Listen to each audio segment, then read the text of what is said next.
welcome in to the relay throw, and it is a different host than it was the previous semester and the last time that you saw us on the relay throw presented by Center Field. The reason for that, I'm Aidan Lavin, along with Luke Sassa and Marley Pope. The reason for that is our former host of the show, Dan Albach, is in Italy right now for a semester abroad, so I have taken over for this semester. And today we're going to be talking about Marist basketball, the MAAC conference play, basketball overall.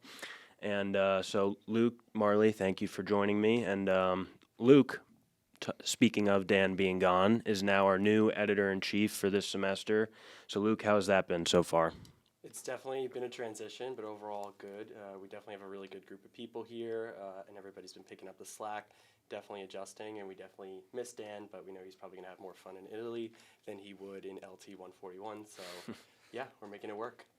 And then Marley, you also have a new role this semester within Center Field. Talk to me a little bit about that. Yeah, so I'm doing more managing editorial work this semester, so just obviously Danny is now the full-time managing editor, so I just help him wherever he needs it, take care of coordinating interviews or taking more editing for different stories, so just helping Luke and Danny where they need it, and also being more vocal with the younger writers and everybody else in the room. It's awesome. I love how we're all continuing to grow, whether it be in a new role or just as a person. I think more of that is personal than it is taking on the new role, being able to be vocal about new things. And you guys are also the beat writers for Center Field for basketball. Luke, you have the women's basketball team, and Marley, you have the men's basketball team. So I think I'll start off with so far, what have been the memorable games that you guys have watched or either been at in person? What are some of the memorable moments and games that you've had? I would say one of the more memorable ones was one that I actually watched at home. Mm-hmm. It was against Niagara. Okay. We won 61-60 in comeback fashion, and Niagara was preseason favorite, obviously, in the conference. Not necessarily expecting to win that game, especially in that fashion. But my dad was convinced that he was a good luck charm for Marist because we were down significantly. He came, sat in the living room, and then the comeback effort ensued. And sure enough, we won, and it was the second straight win that he had sat in on. And so now every single time they lose, he says it's because he didn't watch the game. So thought it was pretty memorable for me. Nice. For me, it was last Sunday. The men's team beat Siena on a last-second bucket from Matt McCool, who is someone who doesn't play as much. He's a big man, but Allen was hurt, so he stepped in, and he made a great play at the end of the game. It was only my second home game covering just how the schedule worked out with break and everything, but it was a great atmosphere. I think there was a ton of fans there, especially because Siena is so close. They're like an hour north, so they had a full away section, but it was a great atmosphere, and it was a close game where Marist had to come back down 16 in the first half. I think Mike told us that's the largest deficit Dunn has overcome in his tenure here. So obviously a huge win for them at home, and it was just an exciting place to be at.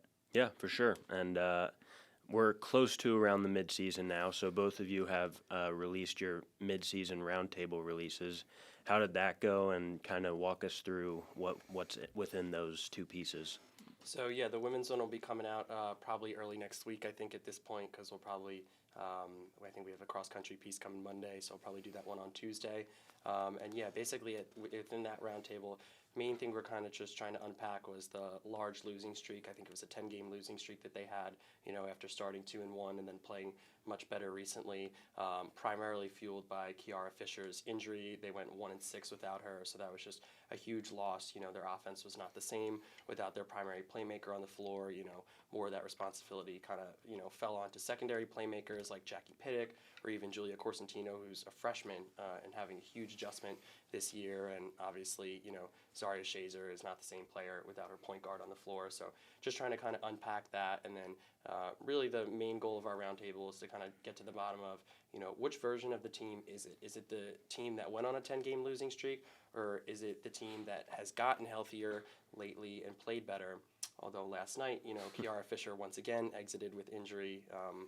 Seemed to be an ankle injury. I don't want to speculate on what exactly it was, but so that'll be something we'll have to address in there as well, how that might impact them going forward. Yep. And then Marley, what about you? Yeah, for the men's, it was just talking about the expectations of the team. Obviously, last year they had Patrick Gardner, who we had on the show, but he's a big loss, and he's probably one of the best Marist players, that have been here in the past 5-6 years. And it was all about how do they replace him on offense. It was also that they had just had a lot of newcomers and a lot of roster turnover once again, and how every player would fit in the puzzle and how they contribute.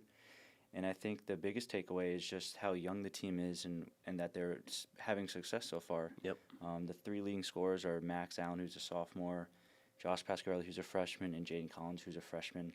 And they've stepped up big, playing really their first college basketball. I know Max is a sophomore, but even Coach Dunn has mentioned this several times. Max is basically a freshman because he did not play at all his freshman year at San Jose State. He redshirted. So transferring here, it's really his first time getting consistent playing time on the floor, and he's produced so far. So it was a lot about the expectations of the team. They were picked 8th in the preseason poll this year, and right now they're in 5th. And also getting into the one knock on the team would probably be their offense, and just it looks stagnant at times, and it's not producing where you would want it to be, even though the defense is obviously great. And talking about how they can improve on that, what they can do better moving forward. And then the last question I wanted to throw in there was predict their record to finish the season, so where they finish in the MAAC, and then predicting what happens in the MAAC tournament. So I think our guys had different perspectives on that and different opinions, so it was a great piece all around. Yeah, that's awesome. And we'll get into all the content that both of you were talking about. And I just want to know real quick, what was your prediction for the rest of the season? So I predicted Marist to go 7-6 to finish the season, so that would make them 16-13 overall and 11-9 in the MAAC. Yep. So right around where they are now, the 4 or 5 seed. Gotcha. And I think that they'll win their first round matchup, whoever that is. But once they get to the next round, they face Quinnipiac or we don't really know who it will be yet. But right now it's Quinnipiac, Fairfield, St. Peter's. I don't know if they can beat any of those teams. They've already lost to Fairfield and Quinnipiac, but even though they might lose in the semifinal, that's an extremely good result for the team, especially losing Gardner and just having so many guys who are new in the team, and just getting there is definitely a good experience for a team that's probably going to be the same next year for the most part, unless some of these guys decide to transfer. But yeah, I think 7-6 over the last stretch of the games, and they'll probably be in the 4 or 5 spot. Yeah, especially for a team that going into the season, no one really knew what to expect because of Pat Gardner being gone. Luke, going back to the 10-game losing streak, as the beat writer for that team, what was that like, both from your perspective and then also talking to the players and the coaches after games? What were they like? Yeah, definitely. I would say Coach Doughty is definitely an optimist, to say the least. Even after, losses they would have where they would lose by 10 points, I feel like every single time I talk to her, she spends the first couple minutes just really talking about all the things she likes that her team did defensively. Because the reality is they have strung together a bunch of good defensive performances this season. It's really been offense and specifically making open shots, because they do get good looks. It's making open shots, actually capitalizing on those opportunities that, hasn't always been there for them. So I definitely think the team stuck together, and, they then went on a 3-game winning streak after that, and then, they played the top 2 teams in the conference the last 2 games, and, kept it close, for some stretches of the game against Fairfield, ultimately got away from them. But last night's game, was a 1-point game against Manhattan, with under 20 seconds left. The final score doesn't show it, but they could have won that game. So I think coming out of that 10-game losing streak, they definitely, I think, learned a lot about their team. The roles seem more settled. Everybody kind of seems to know what their role is on the team now. But just as for, during that 10-game losing streak, it definitely was a bit of a slog. I didn't get to watch all the games because it was holiday break, so I only watched some of them. But, definitely, with the injuries and stuff like that, they just really weren't able to get on track. Yep. And so where are they standing now? You said they won 3 games, won 3 out of their last 5. Where do you see them standing, and do you think that the recent outcomes, I mean, you haven't won every game, but you're still winning more than you were when you lost 10 in a row. Is that sustainable? It's tough because they got back to 3-3 within the conference, and now they're 3-5 after losing to Fairfield and Manhattan. And while you could say those losses are excusable because it is the two best teams, losing Kiara Fisher at the end of the third quarter, that really casts a huge cloud because if she's out, I think the season's going to unravel. If it's a serious injury. Even if she's able to return, she hasn't been herself all year. She's been battling through the knee injury with that knee brace on. She just hasn't been as explosive, as she's been in the past, and that's definitely cost the team. But I think the team is better. I think obviously Julia Corsentino coming in as freshman guard from New Jersey, known for her shooting. Obviously, it hasn't been where she or the team would want, in her freshman year, but that's understandable, and I think she'll probably be better for it, kind of playing through some of those freshman year lumps. And, I think still having her as a secondary ball handler, especially with the injury to Fisher, has been huge. And if there is one positive, it's that, with Fisher being out earlier in the year, some of the other Red Foxes did get some experience ball handling, players like Jackie Pittick. So they do know what to do when she's not on the floor. And to the team's credit, they played well down the stretch last night, just got away from them in the final seconds not having her. But I think ultimately, down the stretch, it's going to depend on health. If they can stay healthy, I think they can hold their own and at the very least, win another 5-6 games in the conference to finish out the season. I like how you slid in Corsentino's from New Jersey there as a New Jersey native yourself. You spoke about Fairfield, obviously. Right. They're at the top right now. They've been dominant not only in the MAAC, but also just women's basketball in general. I believe they've been receiving a few votes for the AP Top 25, which is very impressive for a MAAC school. And like you said, Marist recently played them, which ended their 3-game winning streak. I want to talk specifically about the second quarter, 24-7, which is obviously not good. What did you see from there, and then also their response to that second quarter? Yeah, so I specifically asked Coach Doughty about what adjustments they made at the half, and she spoke about how they had a very detailed game plan coming in defensively, and she felt like in the second quarter her team got a little bit flustered and overwhelmed, and that they kind of got away from their game plan, and that going to the locker room, calming down and just, reinstilling in their players, this is what we worked on, this is what we prepared for, let's regroup, let's come back out. And they did make it a ball game, in the third quarter was a much better performance. I think this team does have a tendency with Marist, to sometimes they can get away from what they intend to do because, what happens is their offense will dry up. And if the opponents just hit a few shots, suddenly, feels like the game is slipping away and that sort of thing. It is very challenging with a team like Fairfield, especially because they have Janelle Brown, who was, one of the 5 preseason, all MAAC players. And then Megan Anderson's shooting 50-40-90 splits this year, which is incredible. And I think they have at least 3 or 4 players who are shooting over 40% from 3.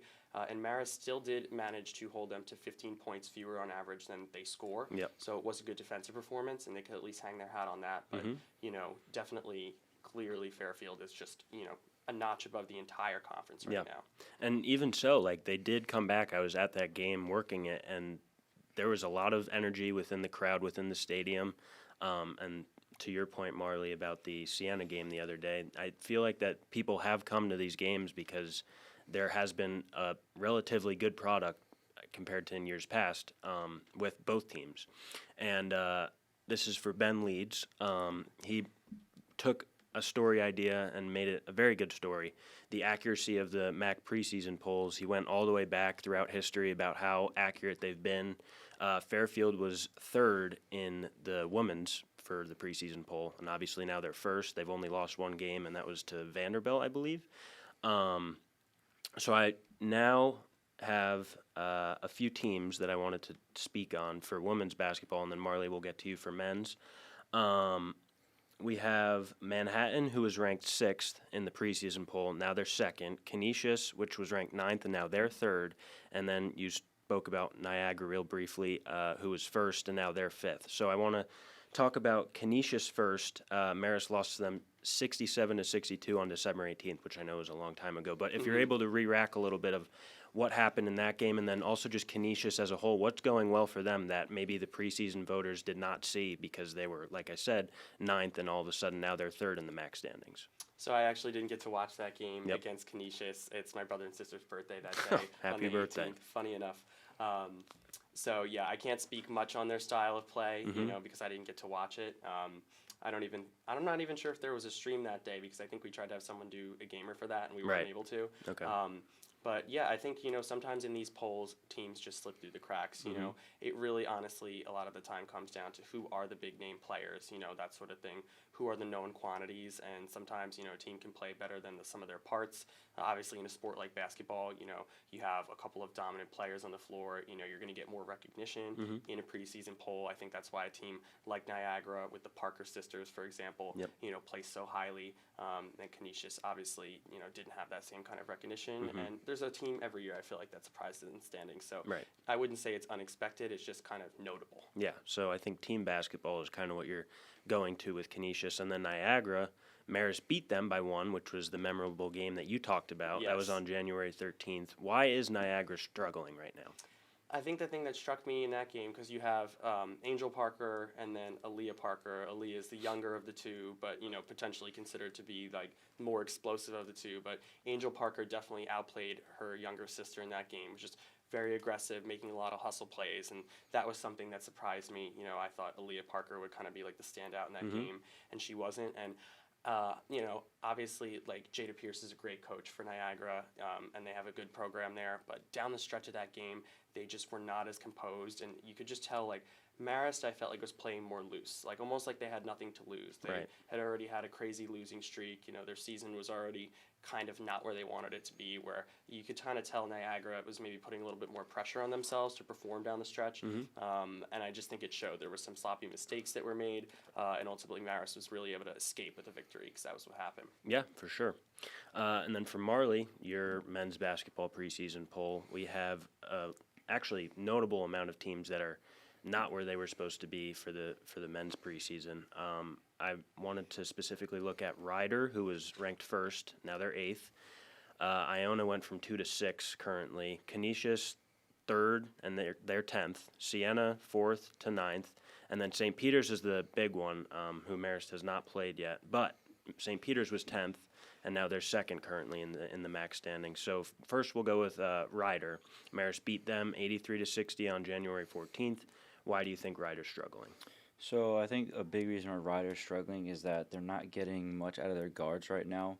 Obviously, they have Mervyn James, who's a forward, but Alan Powell this season has really just struggled overall. He's only averaging 10 points a game, shooting 34% from the field and 28% from 3. That's just obviously not going to get it done for a player who was picked on the first team All-MAAC. And I think they had a really tough schedule to start the season. They played a lot of really hard teams. They actually have the toughest non-conference strength of schedule of any MAAC team. It's like top 25 in the country. They played Marquette, Nebraska, Duquesne, Maryland, and Penn State. So they got off to a tough start to the season in terms of their non-conference play. But when the MAAC games started, they lost their first 2 MAAC games. One of them was at Siena, and then they lost to Fairfield at home. So they couldn't get it done to start the season, and then they finished their non-conference schedule. And then the only recent win has been against Siena again, and then they beat St. Peter's last night, actually, which was probably their biggest win of the season so far. St. Peter's, we'll talk about them in a minute, but they've been really good at home.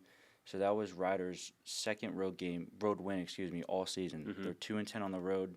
They just struggle to get it going when they're away from home, and I think that's a big reason why they're right now 3 or 4 and 5 in the MAAC. And they're obviously not where they want to be. So hopefully for them, they can get some more road wins in conference so they can improve their standing and obviously take care of business when they're at home. Yeah, they might be finding their footing with the St. Peter's victory last night. Before we get to St. Peter's, Canisius, Marist has not played them yet, but they play them on the 28th, which is a Saturday. And I believe that's, tomorrow. Sunday, correct. Yeah, Sunday. 2 days from now when we're recording, but it'll be already played when it's released. Why is Canisius struggling? Well, supposedly their best player, Todd Stavisky, who's a 6-foot guard, who's a sophomore. He got injured in the second game of the season, so he hasn't played since like mid-November. So they've been without him for basically the whole season. And I think, similar to Ryder, they're 0-5 in MAAC games on the road. So they've also struggled to get results on the road. They're 1-8 overall on the road. And right now they've lost 3 straight. So they're struggling, and since Matt Clay returned, their only win has been at home against Siena, who's at the bottom or near the bottom of the conference. And they have a good offense. It's just they're not really consistent. Their defense isn't great, and they struggle to get it going. Honestly, I mean, they started the season well. They were 5-5 in the non-conference, which is fine for a MAAC team. Yep. They just haven't been able to find the formula in those road games, and they've struggled that way. So now they're sitting at 2-6. They have basically a must-win game tonight against Manhattan at home, and then they face Marist at home. So this is obviously a huge weekend for them. Yep. 2 home games to try to get right a little bit. And even though they're 7-11 overall, 2-6 in the MAAC, I want to point out on one of their players, who's Trey Dinkins. He's a junior guard, and he stepped into the role Stavesky left by being injured, and he's averaged 15 a game, 4 assists a game. He shoots 37% from behind the line. Not too bad. So he's been one of the better offensive players in the MAAC. He's a former JUCO player out of Philadelphia, and last season he only had 20 minutes a game and averaged 5 points a game. And this season he's basically playing the whole game. They don't really take him out that much. He's probably playing like 36, 37 minutes a night. So he stepped into a massive role for them to try to stabilize them, even though they're still struggling a little bit. But like I said, this weekend is a big spot for them to try to rack up some wins, get off the losing skid, and then try to finish the season strong before MAAC tournament starts. Yeah. So the home and away stuff, I want to ask both of you. Have you noticed any pattern with the Marist teams, whether they play better on the road, better at home? Is there any significant difference that you see between the home and away splits? I just think like a big thing for Marist has been, like you said before, the atmosphere at McCann, particularly when there's students on campus. I think that's huge for the team. I think they played well early on, you know, in the season opener against Army. That was a packed house, great atmosphere, and then even were able to hang in there against Fairfield, and that was a packed house. I think some of their home games in early January, you know, there weren't many students on campus, so I think not having as much of a home court advantage and just a lot of empty seats in the house definitely played a role as far as, you know, not necessarily being like a catalyst for the team.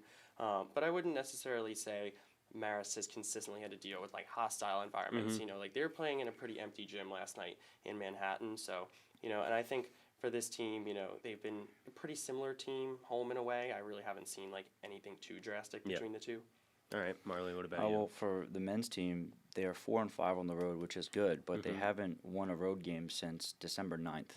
And so that's obviously a month and almost 3 weeks. The road games after that win was Notre Dame, where they made it close at the end, but they struggled to score. They only scored 56 points. And then they lost at Fairfield, where they really just got blitzed from the three-point arc.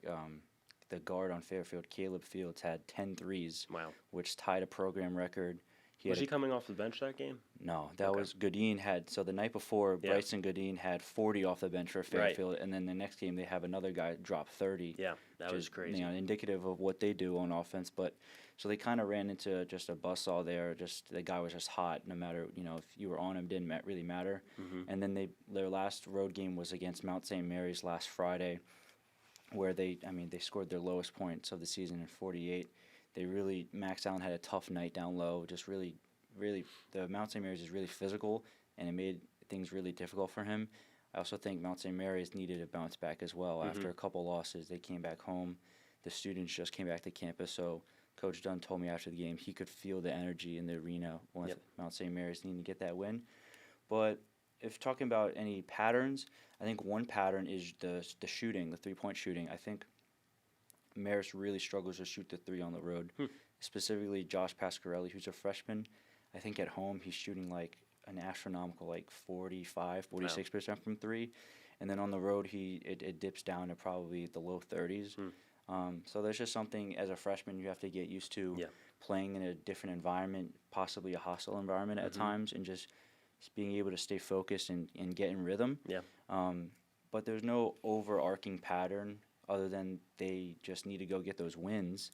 I think their defensive intensity remains the same for the most part on the road, but it's just the offense that needs to come along to make their team a little bit more balanced. Yeah, even for Pasquarelli, like as a shooter, every gym is different, and you don't know how far back the student section may be and things like that actually do affect And you. the lighting could be a little different as well. Exactly. All of these things can affect you as a shooter, which is very interesting, and I didn't know that stat, so thank you for bringing that to my attention. If I could just kind of bounce off that real quick, too. Yeah. I think, honestly, women's hoops would have won last night if they had been playing at home in front of a packed McCann, just because the reason they lost was because Inez Jimenez Montserrat, she came alive in the fourth quarter with 12 points, including 3 huge threes. She had a 20-point performance. And Manhattan's a very balanced team. I think they have one scorer averaging 10 a game and then 4 scorers averaging like 9 a game. Yeah. So they're a very balanced team. They're not the kind of team that has a standout, but last night she in particular was the standout, and she hit some huge shots where, like you said, if she was in a hostile environment,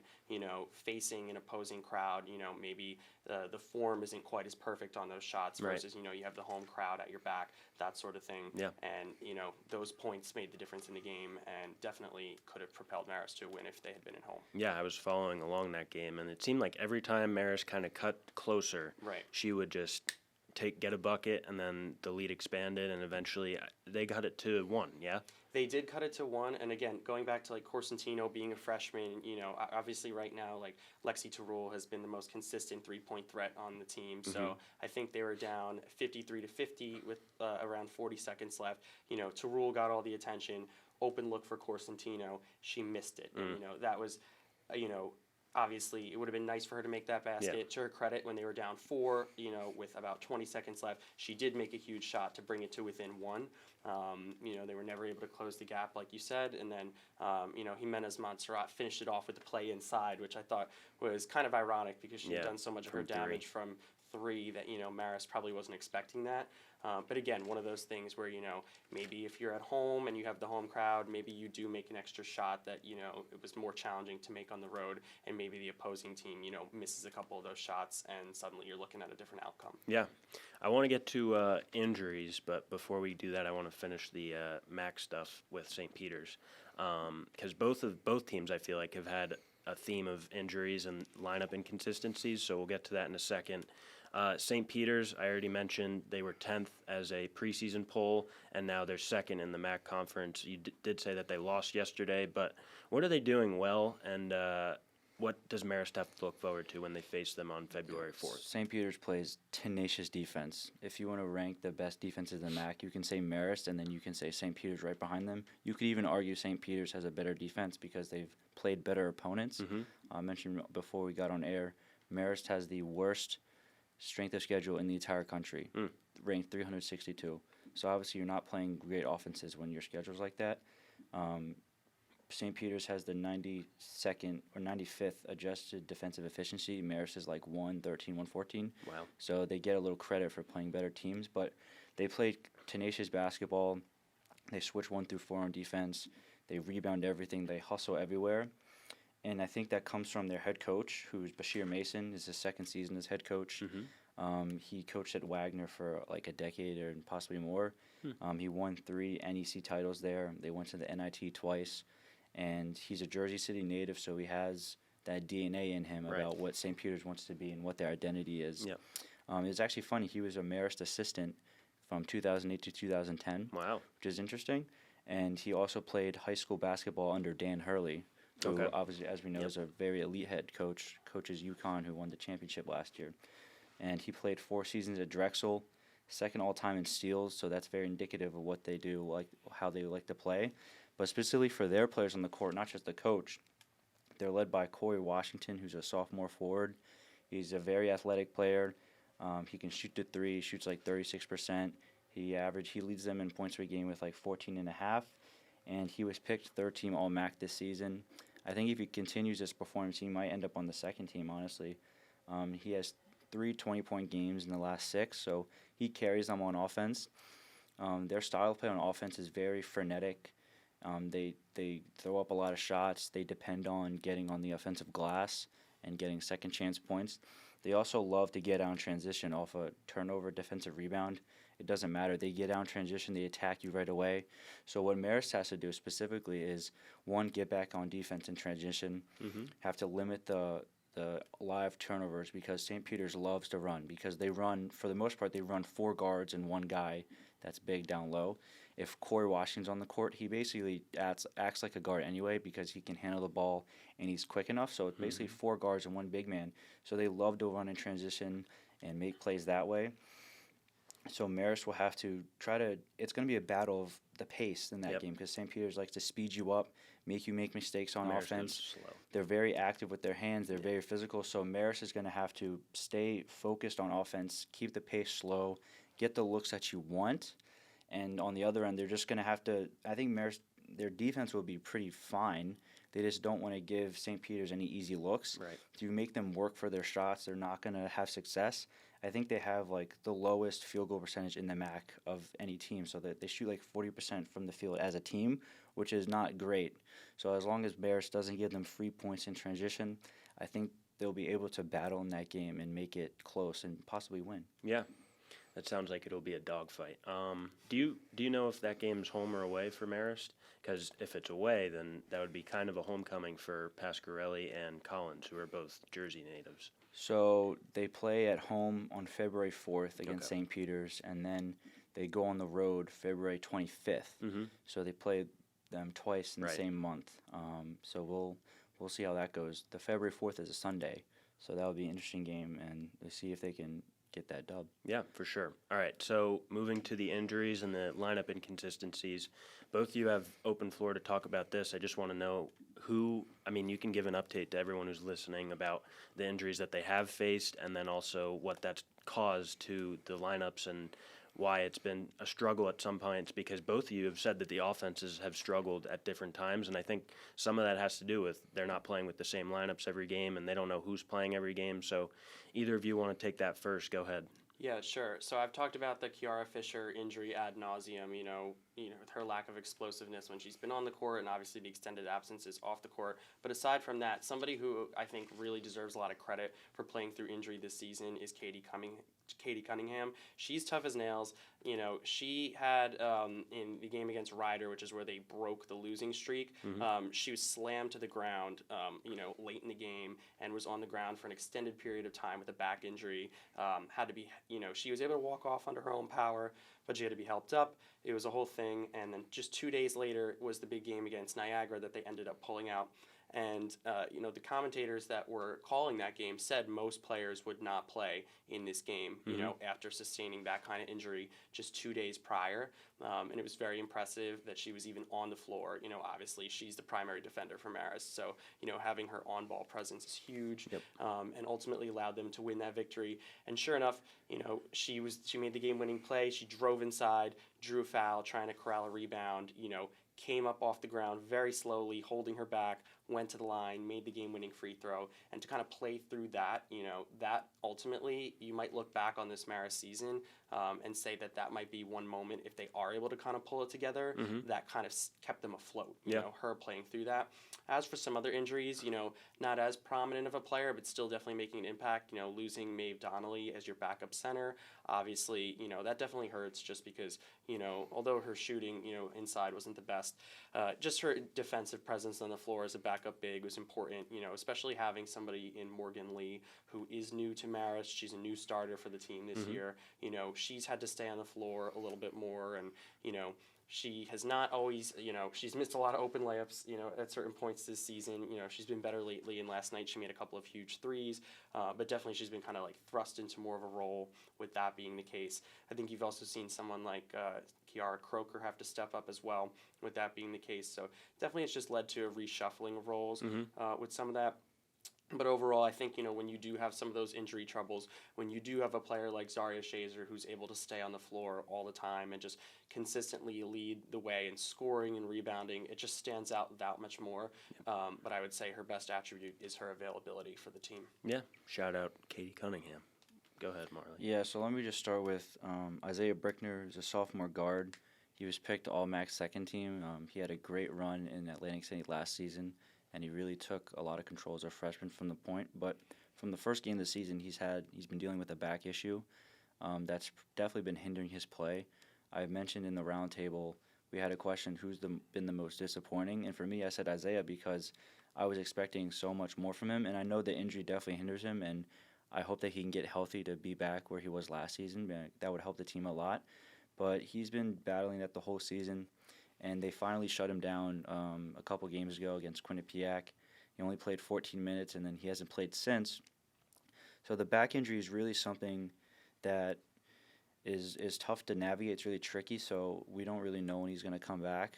We don't know if they're going to try to ramp him up at some point. There's not really a timetable for that. It's just something you kind of have to wait and see. Mm-hmm. As for the impact on the court, he was the starting point guard last season, handling the ball a ton, and he started off the bench this season. He only started 4 games, so Jaden Collins and Josh Pasquarelli immediately were thrusted into that starting role, playing a ton of minutes tonight and handling the ball. I think Jaden has taken that role completely and has done really well in it so far in his play. And so Isaiah was coming off the bench. He wasn't playing as much. He was still having an impact like rebounding and playing defense, but offensively he wasn't contributing as much as you would have hoped. So him being out now means Cam Ferris has to step in and play a lot more. It's actually interesting because Ferris played a ton last season. Mm-hmm. I mean, he was like our 6th man, basically. And now he's getting spare minutes off the bench because Jaden and Josh have just really taken the guard spots in terms of starting. So he's come in, and I think his biggest issue was on-ball defense. Mm-hmm. I think that's why Dunn doesn't play him as much as you would think, because he's a good shooter and he's a smart offensive player, but he wasn't at the standard that Dunn wanted defensively, competing, keeping the guy in front of you. And I think he's done that a bit better this season in the minutes that he's gotten. So he stepped into trying to be an auxiliary scorer a little bit more. And then another injury that's come up with Isaiah, kind of on the same timeline, is Jackson Price, who's a forward who transferred from the Citadel. He has a wrist injury. We don't really know when, like what happened in which game, but he has missed the last 3 games as well. And that's a big miss because Max Allen is the starting center. Jackson comes off the bench. Like I mentioned earlier, Max, this is his first time really getting real minutes, and he definitely gets winded a lot because the offense is very predicated on what he does in the post. Right. So he needs rest, and when Jackson comes in, he can provide that. He can provide shooting from behind the arc, which spaces the offense better, and he's shooting 41% from the field. It's just that he does from 3, he just doesn't take that many threes. Right. I don't really know why that happens. I think some of it is when they run the pick and roll, he's not popping as hard to make the defense react, or he's not rolling to get like a pocket pass from Jaden. Yep. It's just kind of not really that effective. But he has a wrist injury right now, so he's out, and that means Matt McCool has to step in as the big man off the bench. And I think he's provided really good energy. I think he works really hard on tipping balls on the offensive end, trying to get rebounds. I think he competes really hard on defense. I think he's a smart passer. A couple times he's come in, he's provided some good offensive play. So for Marist, their identity is that they're a deep team and they have all these different guys who can contribute. Like early in the season, they started off really well. It'll be multiple guys scoring double-digit points. You know, Jackson, Max, Josh, Jaden, Javon Cooley might score 10. Isaiah had a couple of double-digit games. So that was their identity, having a balanced team that can score. And now that those 2 key bench guys are not playing their past 3 games, they are 2-1, which shows that they've been able to handle it. My question is, how do they handle it the rest of the season as these guys log more minutes on their legs, on their bodies, and as we get to the closer to the end, if they can keep up the energy and the intensity that they've been having the whole season that's provided them with a 9-7 record. I think just one other thing, Max Allen missed 2 or 3 games after he got hurt against Notre Dame, and you could tell the offense definitely missed him. Yep. Looking at their schedule, we lost to Lehigh and then lost to Fairfield. They're the 2 games he missed, and Lehigh is not a good team. Marist should not have lost that game, in my opinion. So they only scored 58 and 61 points in those 2 games. So Max Allen, obviously, those 2 games where he was out, they struggled, but he's back and he looks healthy. He looks good. So hopefully the rest of the season he can stay strong and continue to be the focal point of the offense, be the leader on that end, and keep doing what he's doing. Yeah, I kind of grinned when you said Matt McCool because of the game-winning play he had against Siena not too long ago. But you're right, Max Allen, not only does he need rest, he also gets multiple bodies thrown at him when he's on the court, All which the is time. why he needs that extra rest. Yeah. He'll be doubled, sometimes even tripled, because they put the ball in his hands in the post and they expect him to make the right play. And for the most part, he has, which is impressive for, as John Dunn would say, a freshman, even though he's a Yeah. sophomore, but it's his first year playing collegiate basketball. Speaking more of the coaches, obviously, Giorgis leaving is a big thing, and then also they have Phelps, who's a new coach for the Marist men's team. So both of you want to talk about the new coaches and what the impact has been for them. Luke, I think we should start with you because Giorgis is obviously a big storyline, not only in Marist basketball, but in women's basketball throughout the country. How has Erin Doughty, who's been pretty much under Brian Giorgis's wing for, I think, close to 20 years, right? How has she dealt with the team so far, and what are some of the differences maybe that you've noticed with the team? I know you weren't covering them last year necessarily, but have there been things that are different between what Giorgis did and what Doughty's doing now?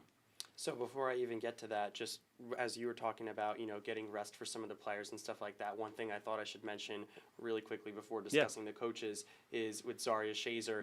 She's played 119 out of the team's past 120 minutes, so she's somebody as well. I was saying before, her availability is so key for this team. Yeah. She's somebody as well that needs rest, and definitely very concerning if they have injury concerns with players such as Kiara Fisher being able to get that rest. And I think it's definitely been so interesting to see that kind of coaching approach, from Erin Doughty of I'm going to have my best player on the floor for all 40 minutes of the game. It's a very aggressive approach. In watching Zaria play, she doesn't seem to be too winded or tired out, and she makes plays, throughout the course of the game, So I think it's been an approach that's definitely, had its benefits for the team, but that's definitely been one of the coaching decisions that has really stuck out to me recently, just with the playing time. And she's leading the MAAC in minutes per game with well over 37 minutes per game, which has been super interesting. But yeah, as you mentioned, Erin Doughty's been in the program for many years, obviously starting as a player. Many people have heard the story. It's been written about numerous times on our website. If you just look up Erin Doughty or Brian Giorgis in the search bar, you could find, probably 4 or 5 articles about it. But for those who don't know about it, she wasn't exactly the most skilled player. And so I think during her sophomore year here as a player, Giorgis called her into his office and said, I want you to be a student coach. I think that's where your best fit is. And, obviously, she has been the program just as much as Brian Giorgis has been the program, over the last, 15 plus years. Especially during the pandemic, she took on more of a lead role with, even the sideline coaching and stuff like that. So much, though, that when Brian Giorgis and the team won their final MAAC title, like their most recent one, he had and he got the Coach of the Year award for the conference. He put her name on the award instead of his own.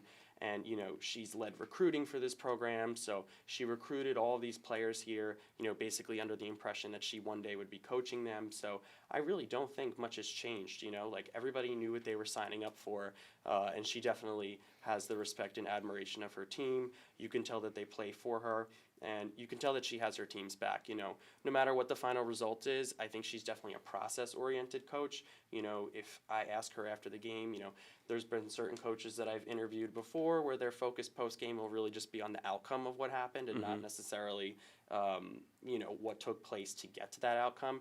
And I've noticed with her that when I speak with her, even if the outcome is disappointing, if there's things that she liked with the process that she feels can be built upon, that's what she's going to choose to focus on. That's very good, especially for a first-year head coach. I know she's probably learned a lot of it from Giorgis, but for her to have her own mindset and not be result-oriented, I think is very important for a program, not necessarily rebuilding, but they Definitely have a new coach. retooling. Yeah, exactly. They're not necessarily going to be a contender for a little bit, I don't think. Yeah, and then Marley, Derrick Phelps, he's a new guy on the staff, and he was kind of a major headline because of what his background and his history. I believe he's working with the guards, right?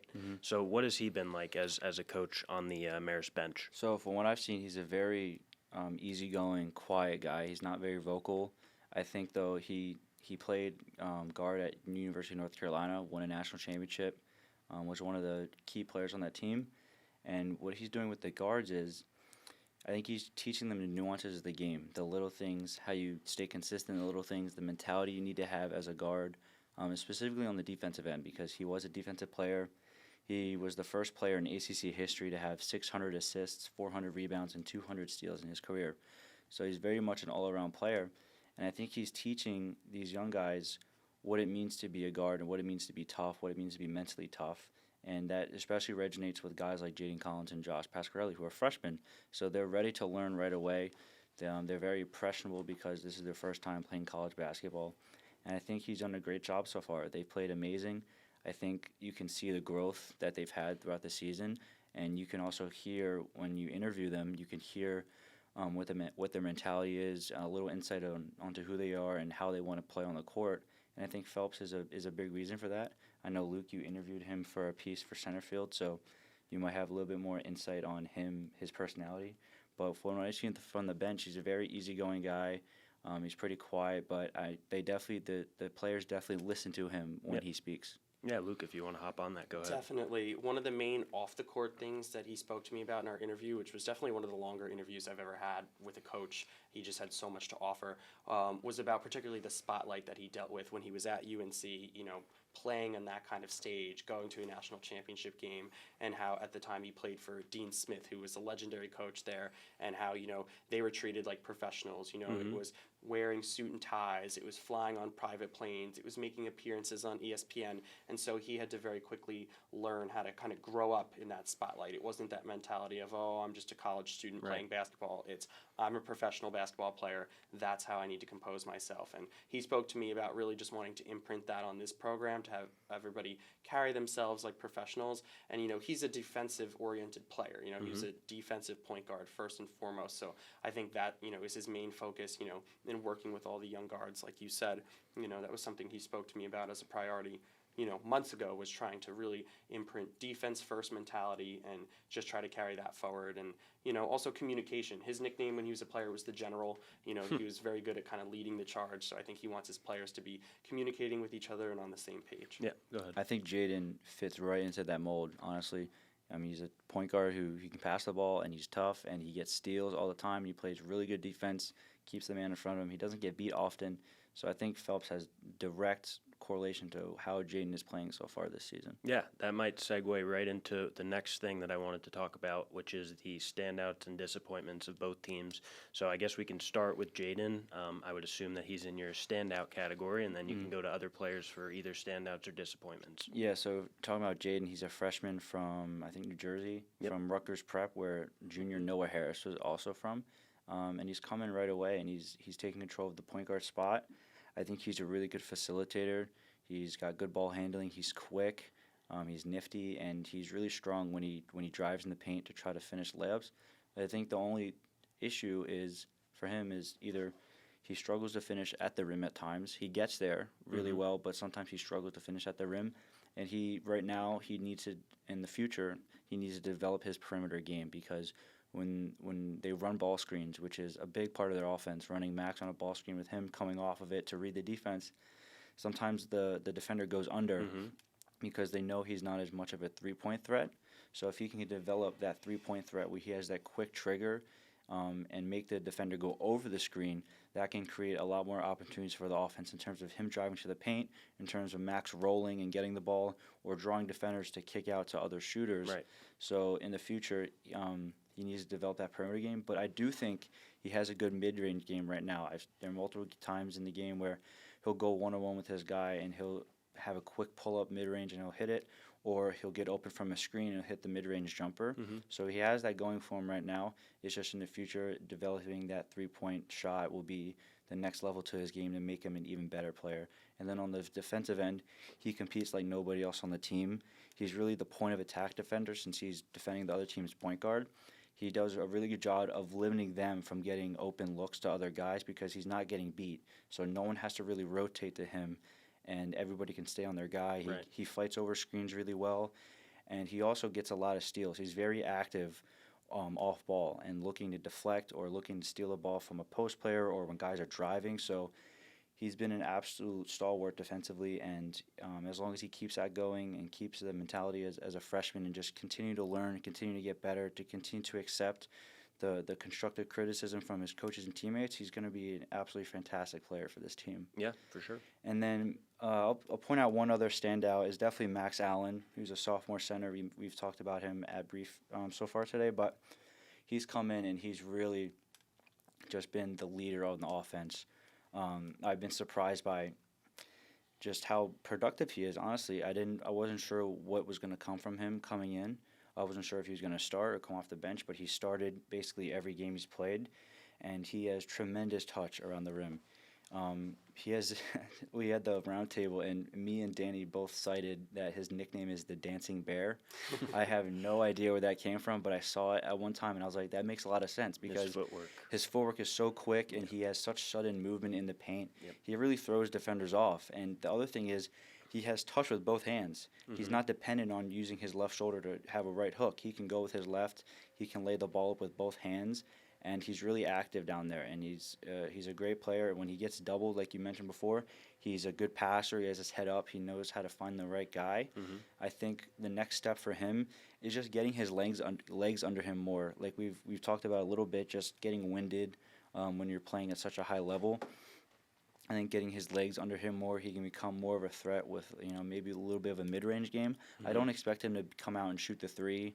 He doesn't have to be Patrick Gardner. That's totally fine because he's a much stronger player from the lower body where he can bang guys in the post and make plays. Patrick wasn't as strong down there, so he struggled at times, but his jump shot really separated him from the field.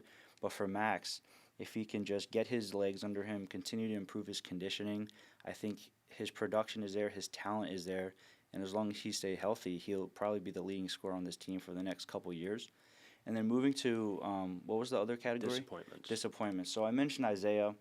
You can't really put it on him that much, though, because the back injury is just something it's hard to deal with. It's hard to play through. It's not like an ankle injury where you can just play through it. It's a back injury. It really hinders how you play. It hinders your athletic movement, trying to be explosive. So I hope he just gets healthy because the team needs him because he's really good. But I just thought of Ben Simmons with his back injury. Yeah. Hopefully it's not something like that. I really doubt it. I don't think it is. Isaiah is a high-level competitor. I don't think he's obviously not dodging games. Are you saying that Ben Simmons is not a high-level competitor? I mean, from what he was supposed to be, I haven't really seen it on a consistent basis as of yet. He's supposed to return soon, I heard. Okay. I've heard that for a long time. Yeah, that's true. I've heard it for a long time. But someone else who I would say I'm a bit disappointed in is sophomore forward Trey Salton. Mm-hmm. He's not expected to be, a leading offensive player, but he's a guy that come off the bench and provide energy, which I think he does at times, but he really, the offense really hurts when he's on the floor from what I've seen.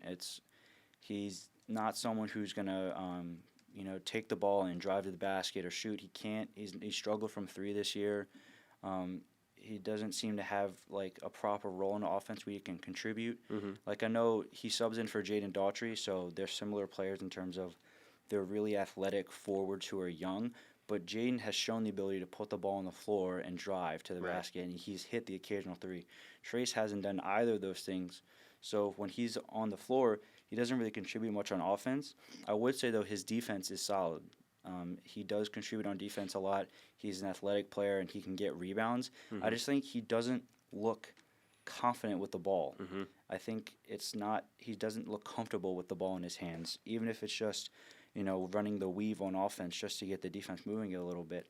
So I'm a bit disappointed in him in that I haven't seen the offensive development that, Jaden has shown. Jaden has gone off a couple games and been a game-changing player using his defense to fuel his offense. Right. I haven't seen that level of play from Trace as of yet. Mm-hmm. Now, he's only a sophomore, so I think he can get there. I think he's talented, and he can use his athleticism to separate himself, but it just haven't seen that yet. Yep. And right now, the only reason why he gets playing time is because Dunn loves defense, and that's his thing, which is fine and that's fair. But at some point in time, he has to get the offensive game going to where he's not a negative contributor. He can either be an even contributor or a slightly above zero contributor. Then that's what the team needs. They don't need some star-level player like Max Allen. He just needs to be able to contribute offensively from game to game and provide that to be better for the team. Yeah, definitely. Daughtry,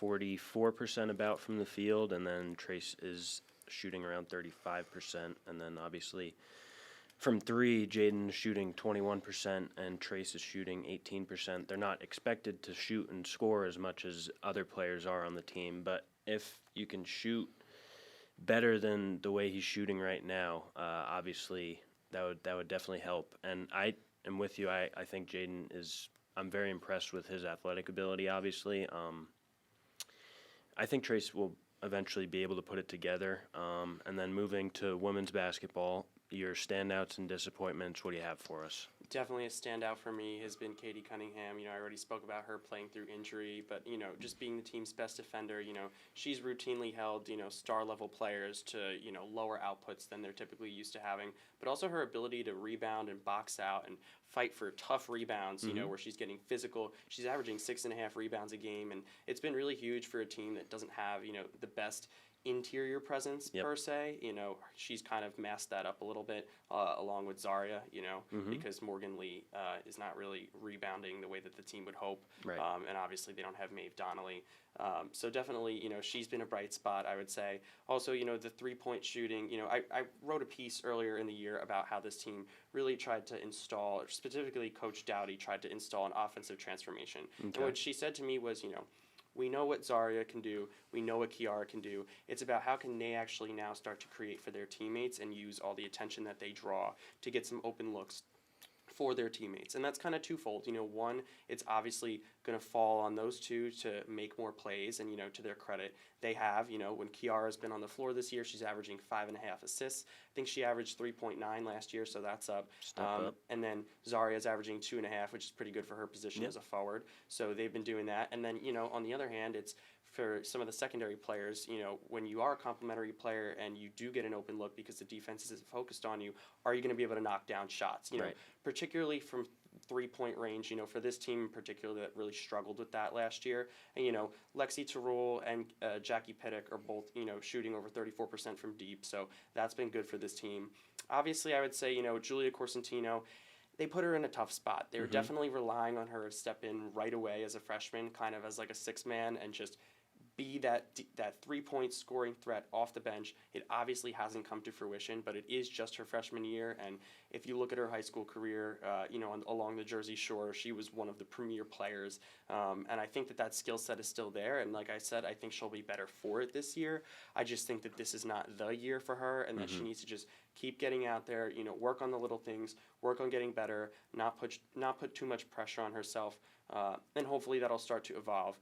Now, as for some other disappointing things with this team, obviously Zaria Shazer's been the team's best player, but the part of her game that they really wanted her to work on the most was her perimeter shooting and being a threat, from three-point range. I think last year she only attempted 6 three-pointers for the entire season, so it wasn't even an inadequate part of her game. It just wasn't a part of her game. It wasn't there. I spoke to Coach Doughty. She said that they were working on it all summer. It was something that was going to be a big emphasis. And, that for everything that, Zaria has done really well, that part of the game has not come around. Yep. And, if you just watch her shoot from three, it's usually not anywhere close. She just doesn't really have the range. She's more of a mid-range shooter. And, I think, honestly, the team has started to just accept that that's going to be her bread and butter is mid-range shots. So they try to set her up to shoot in that area. And for a team like Marist that gets in a lot of defensive battles, there's still value in having an efficient mid-range shooter. Obviously, 3 is worth more than 2. Yep. But this team needs points one way or another. So to kind of just go ahead and say, okay, we're going to accept the fact that she's not going to be as much of a threat from down there as we wanted her to, they don't really have as much of a choice at this point. And, Right. and I know it's been tough on her. Coach Doughty has said probably in at least 2 or 3 interviews that, Zaria puts so much pressure on herself, and she said that, You can see that in games too. she said that verbatim multiple times. So I definitely think she feels like the weight of the fact that she does have to carry this team at times, and that maybe weighs on her and that sort of thing. And overall, I think she's done a very good job. But obviously, that part of her game, has not come to fruition. And then I would just say, on the inside, with Morgan Lee, obviously they hoped she would step in, provide some spacing. She did last night, but it's not always as consistent. Definitely just making open looks on the interior, that's something that, could definitely be improved upon. And when they're in these close, type of defensive games, those sorts of things, they tend to add up. And it can definitely be a little bit costly and that sort of thing. And then another thing that's been disappointing for this team is just Morgan Tompkins, coming off of off-season surgery. She played a bit of a role last year, and she just really hasn't been able to find her footing this season. It's kind of just been, unfortunately, a non-factor. Right. Yeah, that's interesting about the modernizing the game for Marist as a whole. Last year, they attempted a little less than 500 threes, and they shot about 28%. And then this year, they're shooting just a tick under 30%, and they've attempted 314. So, and even Kiara's shooting is down. Right. She was their most consistent. I think she only shot 32% from three, but it was on high volume last year. This year, she's shooting 22% from three. And again, you could chalk it up to injuries, not being on the court, and inconsistency, not being able to get into a rhythm, whatever. The reality is, you're not getting the volume shooting that you need. For sure. Going back to the men's team, I wanted to ask about the buzz that was formulating, I think, leading up to the Notre Dame game. They won 5 in a row. That was a big deal. Yeah, they were 7-2 before the game. What was that like for you to cover it as they were getting, I wouldn't say national attention, but they were definitely getting attention outside of Marist. A lot of people were talking about them. Yeah. So what was that like, and what was clicking during that stretch? Well, the stretch before that, their offense was a lot better. I think if you look at it, their 5-game win streak, they scored 73, 68, 70, 63, 76. So 4 out of the 5 games, they're scoring above average points, and then they were just playing really good defense for the most part. I mean, they beat Iona away. They haven't done that in 13 years. And then they come home, they beat Manhattan to start 2-0 in MAAC play, and then they go on the road, they beat Dartmouth. That game, Isaiah was out for a game, and then Noah Harris was also out for that game. So Pasquarelli really carried the offense and had 26 points, which was just amazing. And then they come home and they beat University of Maryland Eastern Shore. They take care of business, so they were on a heater. And going into that game, you look at Notre Dame, they're not the greatest team this year. They were picked last in the ACC poll, so you're thinking okay, they have a chance to go win this game. This isn't just because this isn't just a game where you go play a big school and you get blown out. Right. That's not the case here. They had a real chance to win, and I wasn't covering it because Dan and all the crew were over in South Bend, but I was able to watch it. It was actually funny. I have a neighbor, or a former neighbor, who I grew up with for a long time, and he goes to Notre Dame. Okay. So, and he was home for break, so we were able to watch the game together. Oh, wow. Which was pretty interesting, yeah. But they were in the game. They played great defense in the first half. I think they were up at halftime, actually, which was fantastic. And then the second half, Notre Dame is just more athletic. Yeah. They just have more athletic guys. Obviously, they're an ACC school, so they're going to recruit higher level players. A little bit bigger too, yeah. A little bit bigger. They had they had a 6'10" guy sitting down there, and then a 6'8" guy, and then they had the 6'7" guy that was just massive. And then they had the small guard Marcus Burton, who had a great game here at 21. But I think in the second half, Marist was kind of down and out for the most part, but they made it real interesting at the end. Noah Harris had 3 threes in the last couple minutes, and they started pressing Notre Dame. They were forcing turnovers, getting buckets on the other end, and the game was there for them for the taking. Unfortunately, that's when Max got hurt. I think it was in the probably early second half he got hurt. He only played 17 minutes, so without him, that was the only game he hit a 3-pointer all season, and he finished with 14 points in 17 minutes. So if he didn't get hurt in that game, Marist definitely had a chance to go take that, and that would have been a huge thing for them. Yep. Historically, Marist doesn't play those road games against big non-conference schools. John Dunn just isn't into that, into scheduling those type of games. They normally schedule against teams that are either in the Northeast, that are the same school size, that are the same level of basketball, and that's who they play. But this was a big deal for them to go on the road and play an ACC school. Yep. They haven't done that since, I think, 2013 or 2012 when they went to play Duke, Yep. and they got absolutely blown out because that had a stacked team. Yep. So it was big for them, and it was big for the community as well. Yep. Going out there, I think a lot of people traveled, including President Wyman, who is a Notre Dame grad, I'm pretty sure, or alumni. Well, yes. Didn't he appear in Rudy as well? I'm almost certain that you talked about Dunn not playing these big-time schools. Yeah, he had something to do with it. So that's obviously one of the reasons. And to their credit, they played them pretty well. I mean, They played a tight game. yeah, it's an ACC school. It's different level of competition. Everyone there is typically more athletic. And then since then, they've gone 2-4. Upcoming game we have tonight that we're recording. Niagara is playing against Marist. That's at Niagara for the men. And then January 28th, which is 2 days from now, they play Canisius, which we mentioned earlier. We have the women's basketball team playing on February 1st, which I'm trying to have as the day of the release. They play Quinnipiac. And then the day after the release, it will be men's basketball against Mount St. Mary's. So anything that you guys have about those upcoming games, let us have it. Yeah, so for the men's, this is a big weekend for them. They're playing 2 games up in Buffalo. First Niagara, like you said, tonight, and then Canisius on Sunday.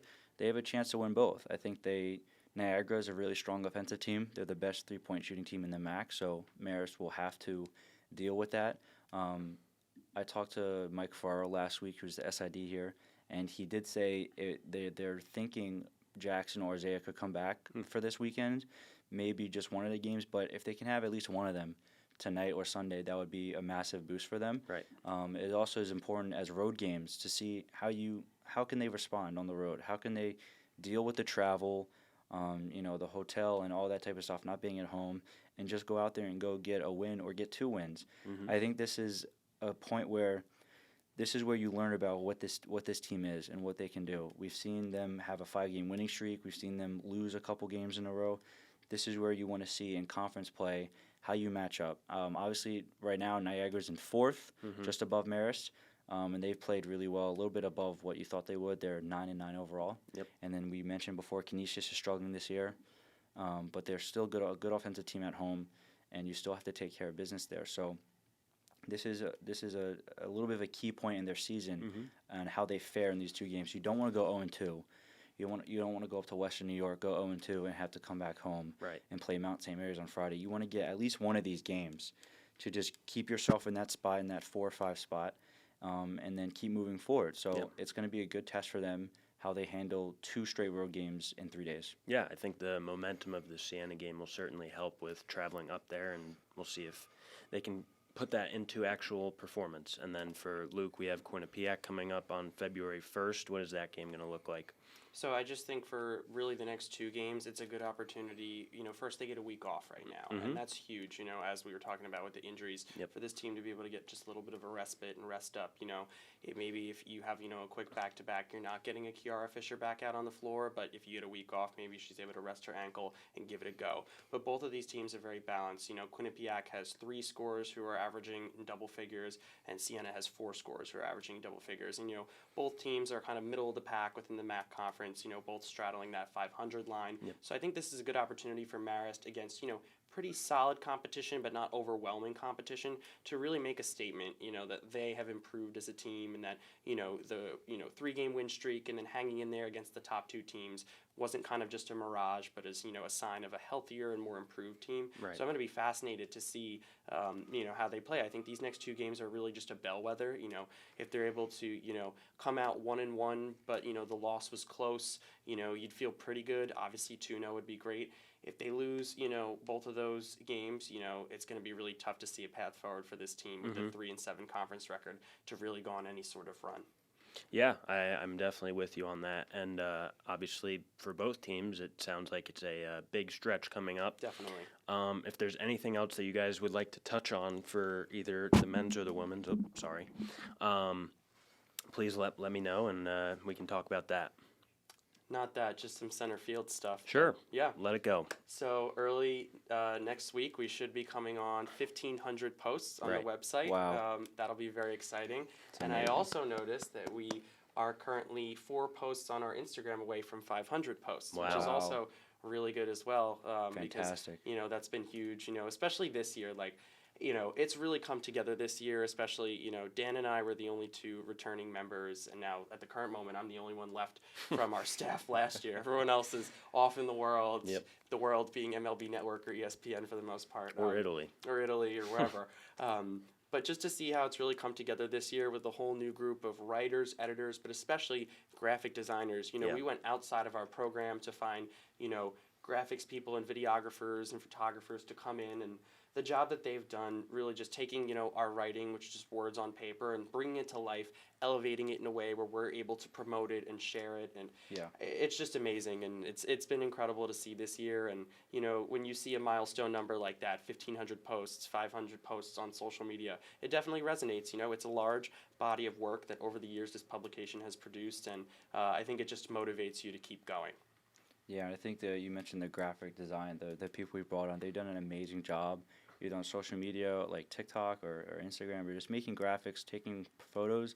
I think that really upped the quality of work because we use social media for people to see what we do. Yeah, that's the first thing they see. Yeah, exactly. So having the graphics be as great as they are, it really ups the level of what we're trying to create. And I think Shout they've out done a great graphics job. team. Shout out graphics team. And I think you even see it in the numbers. Like this website, since it was founded 6 years ago, has received 340,000 views. But only really within the last 2 years has the Instagram been primarily used to promote things. Right. 200,000 of those views have come just within the last 2 Wow. years. So I think that's the power of social media.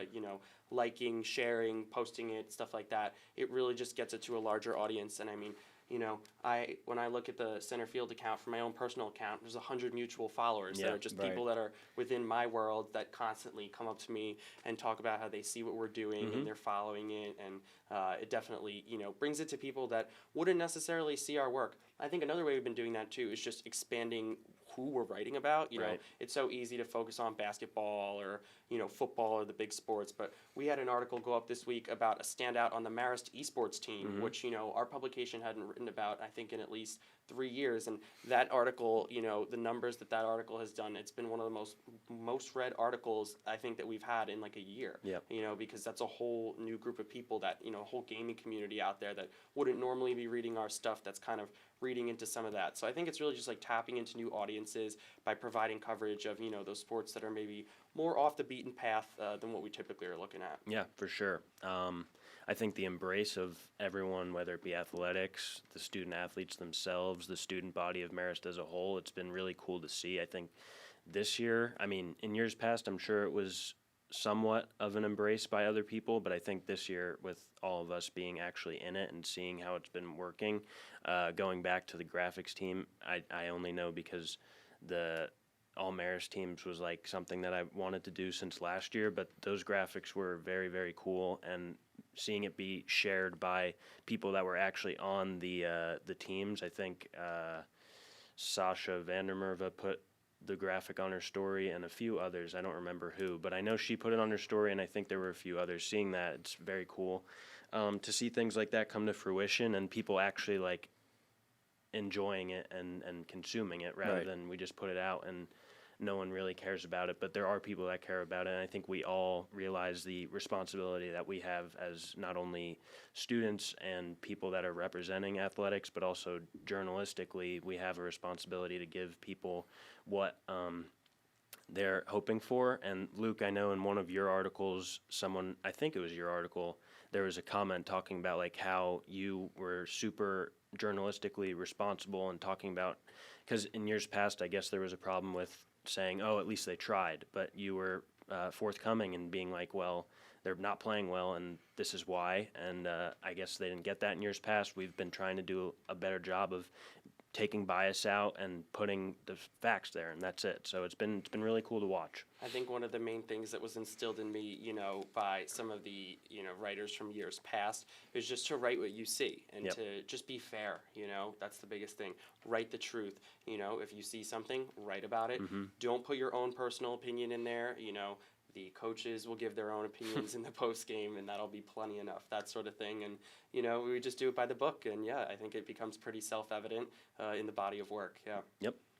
If we don't have anything else, we will see you on the next episode. I hope I did a good job filling in for Dan on the first podcast. You'll see plenty more of me in the coming future, especially next episode. I would like to get the lacrosse episode done because lacrosse is coming up soon. I believe the women's play on February 9th, and the men's play the day after on the February 10th. So hopefully we get the beat writers to replace these two, Jimmy and Danny, and they're very good at what they do. They have wide knowledge of lacrosse. Danny plays on the club lacrosse team, so we'll get into the lax preview for that, and you guys will continue covering the basketball games and hopefully take a trip to Atlantic City and things like that. Hopefully all that goes well, and we'll see what the rest of the season holds. So I appreciate you guys joining me, and if you have anything else to say, have at it. Well, thank you for having me on, Aidan, but Yeah, I'll of just course. say go Ravens this weekend. So probably the biggest game since we won the Super Bowl in 2012 when I was a 9-year-old kid in fifth Yeah, grade. that was bad. So this is a big game for myself, my family. We've grown up Ravens fans, and for the whole community. So Go 49ers then. shh. Yeah, that Super Bowl ruined me. Well, it didn't actually ruin me, but Oh man. we'll see. Hopefully there's a rematch of that for our That would sakes. be insane. And I think it's actually. only fair that the 49ers win this one, No, because then it would be a 1-1 split. absolutely not. Is there going to be another power outage this time? I don't know. We'll see. The power outage actually helped us. I know a lot Well, of people. Las Vegas is kind of a dome, so like, That's who true. knows? Well, Yeah. imagine if there was another power outage, the theories that would come Oh out man, of be that. insane. Yeah. Yeah, Yeah. that would be nuts. As if there aren't enough theories already with Oh, the of course. logos and all that stuff. It's so funny, man. Yeah, it That's why we need journalism. It's true. Yeah. That's why we need it. All right, this has been the Relay Throw presented by Center Field. I hope you all enjoyed, and we will see you next episode.